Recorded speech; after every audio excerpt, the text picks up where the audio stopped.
मैं प्रोफेसर सविन सिंह अपनी video geography lecture series में आप लोगों का स्वागत करता हूं।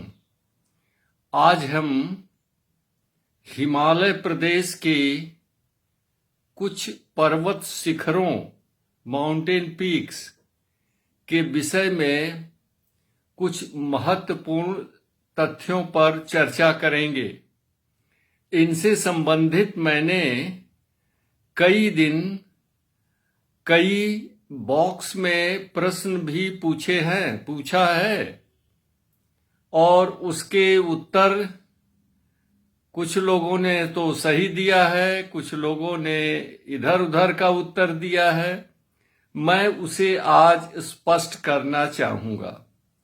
प्रारंभ में बता दूं मैं आपको कि इस समय मैं भारत के भूगोल पर एमसीक्यू बना रहा हूं और मेरा टारगेट है तकरीबन 1200 एमसीक्यू का।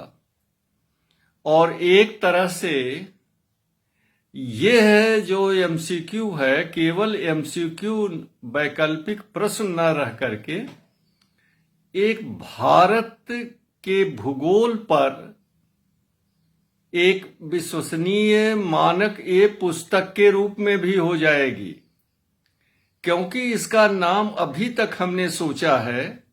इस पर आप अपने विचार भी खुल के दीजिए या बदलाव करना चाहते हैं तो भी बताइए कि नाम हम सोचे हैं कि MCQ based geography of India, MCQ आधारित भारत का भूगोल। और आपको जान के प्रसन्नता होगी कि केवल हिमालय प्रदेश पर ही हमने अब तक 100 एमसीक्यू बना चुका हूं और इसके लिए हमको 30-40 आर्टिकल पढ़ने पड़े हैं। तो आज हम अब आते हैं मुख्य विषय पर। इनमें से मैं प्रकाश डालूंगा हिमालय की और पूरे विश्व के सबसे सर्वोच्च पर्वत चोटी या पर्वत शिखर जो है माउंट एवरेस्ट, और दूसरा होगा माउंट कैलाश पर्वत शिखर, तीसरा होगा नंगा पर्वत शिखर। इसके अलावा कुछ और फुटकर पर्वत शिखरों पर हम बात करेंगे। तो सर्वप्रथम हम लेते हैं माउंट एवरेस्ट को। ये हिमालय के ग्रेटर हिमालय पर्वत श्रेणी में चीन यानी तिब्बत और नेपाल की सीमा पर स्थित है और इसकी समुद्र तल से ऊंचाई आप सभी लोग जानते हो कि 8,848 मीटर है।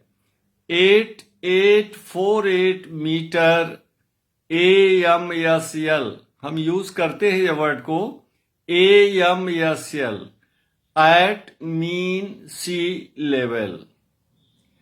और इसको विभिन्न नामों से संबोधित किया जाता है। चूंकि इसका एक भाग जो है वो तिब्बत में भी है, इसलिए तिब्बती भाषा में इसको कहते हैं चोमोलुंगमा। चोमोलुंगमा कहते हैं इसको, जिसका तिब्बती भाषा का अंग्रेजी भाषा में इसका अर्थ होता है goddess mother of the world. Chomolungma means goddess mother of the world, यानी एवरेस्ट के लिए जो वहां मान्यता है वह विश्व की देवी मां है, विश्व की देवी माता, विश्व की देवी जननी, goddess mother of the world है। और नेपाली भाषा में इसको सागर माथा कहते हैं। नेपाली लैंग्वेज में दिस इज कॉल्ड सागर माथा, which means in English the goddess of the sky, आकाश की देवी। इसका अर्थ है आकाश की देवी। आकाश की देवी माने ये गगनचुंबी शिखर है, सर्वोच्च शिखर है विश्व का, इसलिए आकाश की देवी। और एवरेस्ट पर्वत शिखर पर अनेक पर्वतारोहियों ने आरोहण कर लिया है, ये सब अच्छी तरह जानते हैं, उस पर हम ज्यादा जोर नहीं देंगे आज। दूसरी पर्वत श्रेणी के विषय में हमने पूछा था, पर्वत श्रेणी नहीं बल्कि पर्वत शिखर, mountain peak, Kailash mountain peak. Kailash mountain peak के विषय में मैंने पूछा था कि इसका अब तक आरोहण क्यों नहीं हो सका है। Why the mount Kailash could not be climb till now. अब तक इस पर सफलतापूर्वक किसी के द्वारा चढ़ाई क्यों नहीं की जा सकी है। इसके आप लोगों ने बहुत ही जियोग्राफिकल और जियोलॉजिकल कारण बताए हैं। कोई बताया कि इसका शिखर जो है वो डोम शेप्ड है, गुंबद के आकार का है। कोई बताया कि ये पिरामिड के आकार का है और इसके ढाल बहुत तीव्र है, इसलिए इस पे चढ़ना कठिन होता है। लेकिन मैं आपको आज ये तथ्य बताऊं कि इसके का मतलब इस पर चढ़ाई न करने के पीछे मुख्य कारण धार्मिक है, क्योंकि कैलाश पर्वत को हिंदू सनातन धर्म, बौद्ध धर्म और जैन धर्म में पवित्र स्थल माना जाता है। और हिंदू धर्म की मान्यता के अनुसार यह कैलाश पर्वत भगवान शिव का निवास स्थल है। Mount Kailash is the abode of Lord Shiv. और इसी के लिए देखिए भारत से प्रतिवर्ष बहुत बड़ी संख्या में लोग मानसरोवर कैलाश की यात्रा करते हैं। तो इस पर्वत पर चढ़ने की सख्त मनाही है। It is strictly prohibited, it is strictly forbidden to climb holy Mount Kailash. Kailash पर्वत पर चढ़ने की इजाजत किसी को नहीं है। और यही कारण है कि माउंट एवरेस्ट जैसे सर्वोच्च पर्वत शिखर पर पता नहीं कितनी बार सफलतापूर्वक चढ़ाई की जा सकी है, लेकिन कैलाश पर्वत पर नहीं हुआ।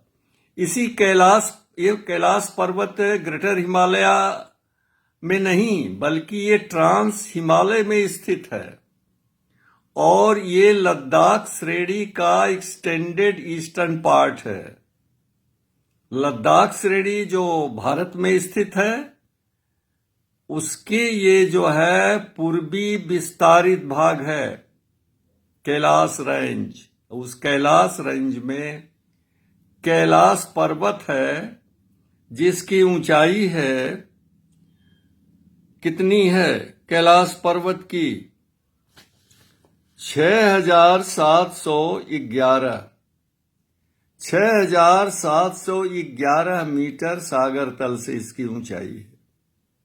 तो ये ट्रांस हिमालय में स्थित है और इसमें जो है कई स्थान जो है वो तीर्थस्थल के रूप में माने जाते हैं, जैसे अष्टापद, गढ़ पर्वत, राजगिरी पर रतनगिरी पर्वत। रतनगिरी क्यों कहते हैं इसको? रत्न, यानी ये सिल्वर जैसा, चांदी जैसा चमकता रहता है, इसलिए रतनगिरी पर्वत भी कहते हैं। ये सब यहाँ के तीर्थ स्थल है। और ये माउंट कैलाश मानसरोवर झील और राक्षस ताल झील के करीब स्थित है। और यहीं से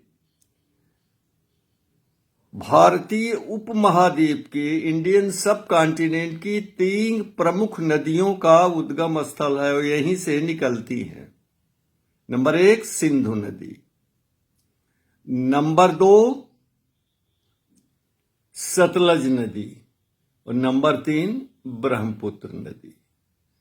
तो ये 3 नदियां यहीं से निकलती हैं, मानसरोवर कैलाश के पास से ही, इसलिए इसका ये भौगोलिक महत्व भी है। अब आते हैं हम अगली पर्वत श्रेणी K2। K2 श्रेणी जो है वह 8,611 मीटर ऊंची है समुद्र तल से, 8,611 मीटर, और ये हिमालय क्षेत्र की और पूरे विश्व की दूसरी सबसे ऊंची चोटी है। और इसे उच्च एशिया की रीढ़ कहा जाता है। माउंट K2 किसमें स्थित है? कराकोरम रेंज में। और कराकोरम रेंज किसमें स्थित है? ट्रांस हिमालय में। तो किसे उच्च एशिया का रीढ़ कहा जाता है? कराकोरम पर्वत श्रेणी को। तो Karakoram mountain range is called as backbone of high Asia. Why? इसका उत्तर आप हमें दीजिएगा कमेंट में।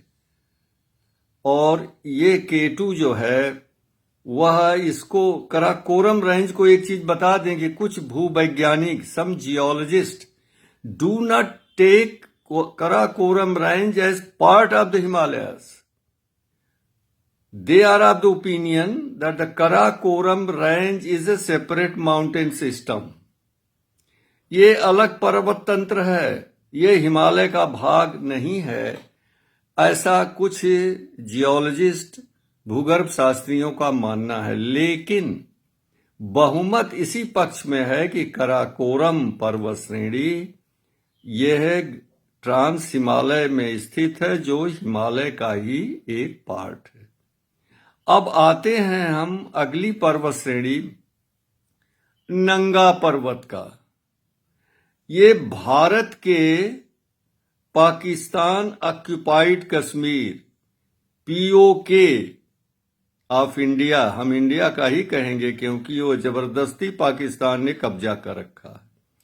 तो भारतीय POK के बाल्टिस्तान और गिलगित में स्थित नंगा पर्वत, जो ग्रेटर हिमालय का सबसे पश्चिमोत्तर का सबसे ऊंचा पर्वत है। कौन पर्वत? नंगा पर्वत, जिसकी ऊंचाई है सागर तल से, ये भी मतलब समझ लिए कि काफी ऊंचा पर्वत है। लेकिन हमने प्रश्न पूछा है आपसे कि इसको जो है नंगा पर्वत क्यों कहते हैं। आप लोगों में से अधिकांश लोगों ने जवाब दिया कि यहां वनस्पतियां नहीं उगती हैं। अरे भाई, वनस्पति इतनी ऊंचाई पे यहां नहीं उगती है, उससे कहीं ज्यादा ऊंचा तो माउंट एवरेस्ट है, और उस पर भी तो वनस्पति नहीं है, लेकिन उसको तो नंगा नहीं कहते हैं। माउंट कैलाश को तो नंगा नहीं कहते हैं, K2 को तो नंगा नहीं कहते हैं। इसको नंगा क्यों कहते हैं? तो देखिए, ऐसा है, इसके किनारे मतलब जो है नीचे धरातल से चलें तो ऊंचाई पर जाते समय जो साइड है इसकी खड़े ढाल वाली है, स्टीप स्लोप्स, जिसे हम प्रेसिपिटस स्लोप कहते हैं। तो जब हिमपात होता है, स्नोफॉल, तो बर्फ जो है वो इतने खड़े ढाल पर टिक नहीं पाती है, वो सड़क के नीचे आ जाती। तो ये पर्वत शिखर बर्फ से ढका न होने के कारण नग्न रहता है, जबकि एवरेस्ट जो है हिमाच्छादित हो जाती रहती है। ये कैलाश पर्वत भी हिमाच्छादित होता है, K2 भी हिमाच्छादित है, लेकिन नंगा पर्वत हिमाच्छादित नहीं होता, इसलिए इसको नंगा पर्वत कहते हैं, नग्न माउंटेन, नेकेड माउंटेन।